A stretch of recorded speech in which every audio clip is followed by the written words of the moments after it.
Desmenuzando el arte número 7. Cristo con la cruz a cuestas de El Bosco. Realizada entre 1510 y 1535 y atribuida a Jerónimo Bosch, se conserva en el Museo de Bellas Artes de Gante, en Bélgica. Es una pintura que deja una fuerte primera impresión. Personalmente, sentí desagrado cuando me topé con ella. Fue como chocar con un muro de caras que se mueven en un espacio cerrado. Y para tratar de entender lo que sucedía, tuve que fijarme en cada uno de los personajes por separado para soportar esa inquietante sensación de repulsión. Y aunque es una escena caótica, está llena de simbología de la pasión de Cristo. Entre los 19 rostros del plano abarrotado, cada personaje parece vivir un momento distinto. Cristo es el centro emocional de la obra. Mientras todos a su alrededor gesticulan, se burlan o sufren, su rostro permanece extrañamente sereno.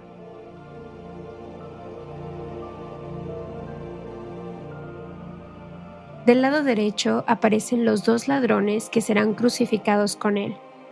El buen ladrón, Dimas, mira hacia la derecha, una dirección que tradicionalmente se asocia con la salvación y la redención.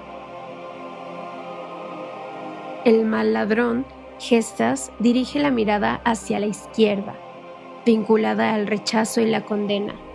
Es un pequeño detalle cargado de mucho significado.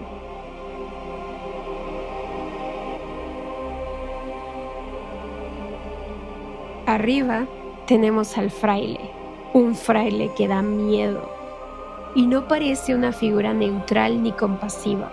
Su rostro es duro y severo, señala al buen ladrón como si lo estuviera regañando o acusando, y su presencia se siente agresiva dentro de toda la escena.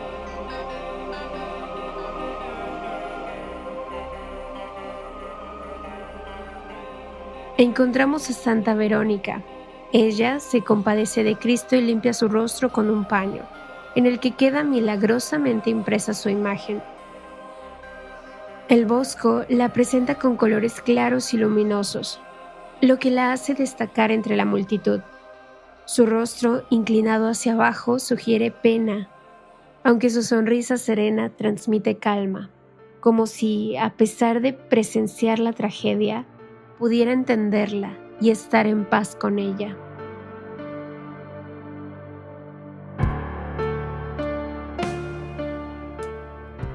Otro personaje importante es Simón de Cirene, quien ayuda a Cristo a cargar la cruz. Es forzado a intervenir en el camino al Calvario y su cuerpo parece integrado al propio peso de la cruz. Destaca también un soldado romano al frente de la marcha. Su casco brillante llama la atención, pero más aún su expresión. Parece sonreír y disfrutar de la escena que está encabezando.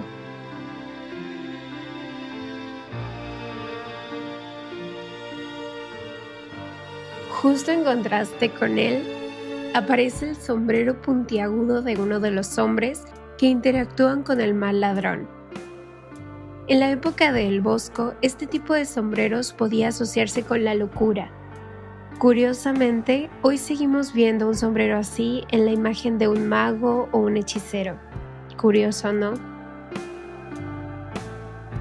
Y el color es mágico. Parece una puerta triangular hacia otra dimensión. Me encanta, es muy El Bosco. Y hablando del color, casi todos son tonos oscuros, excepto por Santa Verónica. Predominan los tonos sucios e intensos, ocres, grises y colores apagados, pero también hay pequeños destellos de luz.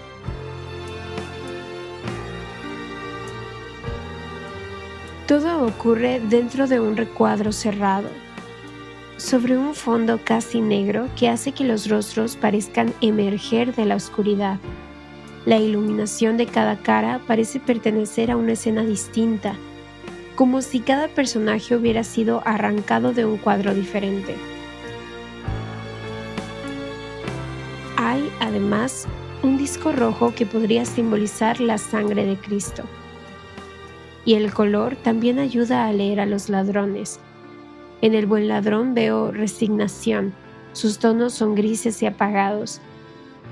El mal ladrón, en cambio, está construido con colores más cálidos y vivos, y en su rostro percibo coraje. Incluso los personajes que lo rodean parecen estar enajenados en él, atraídos por su presencia.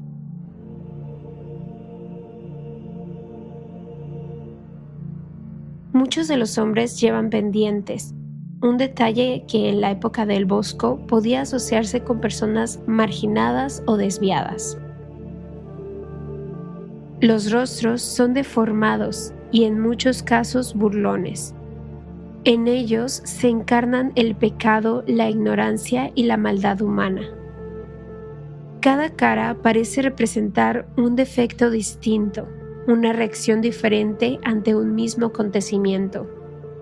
Parece un collage hecho de rostros recortados de imágenes distintas. Esta obra primero confunde y después intriga. Es una pintura religiosa que a primera vista no parece religiosa. Antes de leer el título ni siquiera tenía claro qué estaba viendo.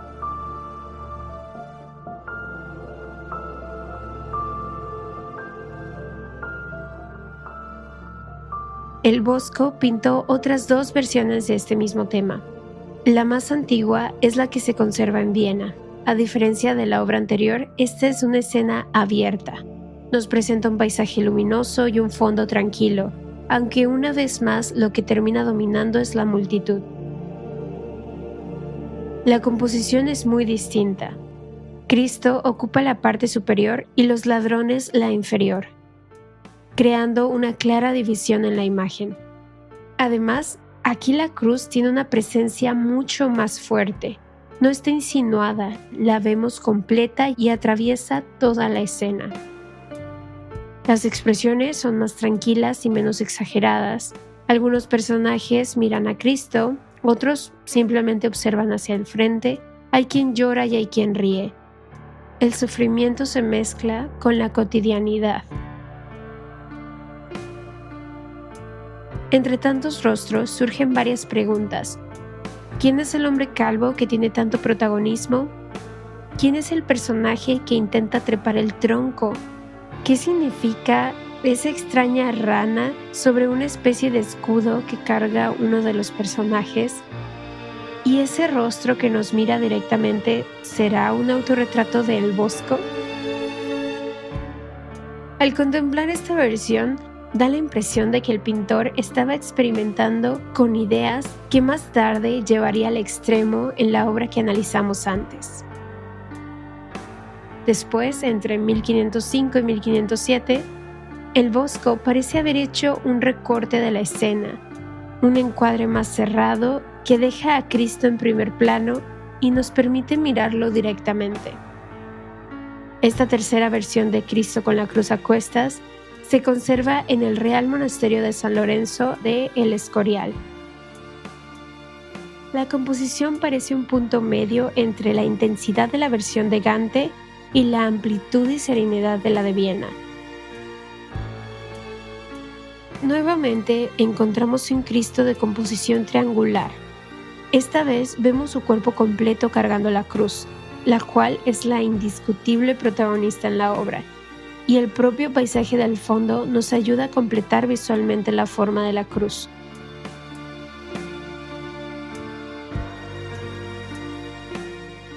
Esta escena bíblica ha sido representada infinidad de veces, pero una de mis versiones favoritas es precisamente el opuesto del Bosco.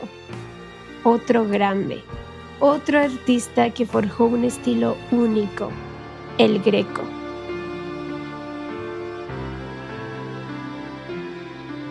Su Cristo con la cruz a cuestas se centra únicamente en él y en el peso que carga. Uno que parece incluso mayor que la propia cruz. Más que llevarla sobre sus hombros, parece abrazarla, abraza su destino. Esta es una pintura clásica del Greco. La figura alargada, el fondo nubuloso y grisáceo, las ropas de azules y rojos saturados y el peso emocional de esos ojos brillantes, casi al borde del llanto. El Greco, al igual que el Bosco, es uno de esos autores que nos dejaron mucho por desmenuzar y a los que sin duda volveremos. Por el momento, quedémonos con ese sabor amargo y extraño que nos deja esta obra tan única. Hay mucho que aprender de esas expresiones tan intensas. Veo al Bosco como un experto en comunicación visual. Las gesticulaciones, combinadas con las características que le da a cada personaje, nos cuentan cómo estaba viviendo cada uno este momento. Y sí, son grotescos y espeluznantes, pero así somos los seres humanos, cambiantes, expresivos y únicos, cada uno con nuestros defectos, nuestra personalidad y nuestra forma irrepetible de ser. El Bosco era un observador del ser humano y de su conducta. No nos contó una historia, nos contó muchas. Gracias por acompañarme hasta el final. Mi nombre es Andrea Montoya. Hasta la próxima.